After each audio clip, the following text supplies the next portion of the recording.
Hi friends, ఇప్పుడు గౌడన్న ఇప్పుడే తాడి చెట్టు ఎక్కుతున్నారు. చూడండి, ఇప్పుడే వచ్చారు. తాళం శ్రీరాములు గారు అని లోపల వస్తారు వీళ్ళు. ఇప్పుడే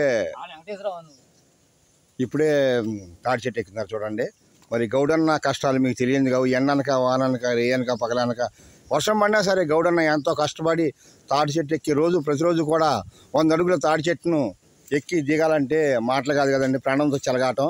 అయినా సరే ఆ ముత్యాలమ్మ తల్లి, దుర్గమ్మ తల్లి, గంగానమ్మ తల్లి, ఎల్లమ్మ తల్లి, అంకమ్మ తల్లి, తిరుపతమ్మ తల్లి దయ వల్ల రైతన్నలో ఉదయం సాయంత్రం కూడా ఎండనక వాననక కూడా ఎక్కి ఆ ముత్యాలమ్మ తల్లిని నమ్ముకొని రైతన్న ఉదయం సాయంత్రం కూడా ఎక్కి కళ్ళు గీసి ఇది చేస్తుంటారు.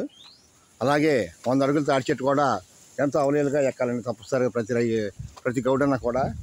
అలాగే గౌడన్నలో అందరూ బాగుండాలి. చక్కగా గౌడన్నల కష్టం ముత్యాలమ్మ తల్లి ఎల్లవేళ కూడా చక్కగా చూడాలని కోరుకుందాము. చూడండి, తాడి చెట్టు లైట్గా తడిసిందండి. అయినా సరే గౌడన్న మరి తడిసినా సరే తాడి చెట్టును తాడు ఏరబడకూడదు కాబట్టి ఎక్కి చక్కగా జాగ్రత్తగా కళ్ళు గీసి కిందకి దిగి రావాలండి. నిజంగా గౌడన్న కష్టం చాలా వెలకట్లేనిది.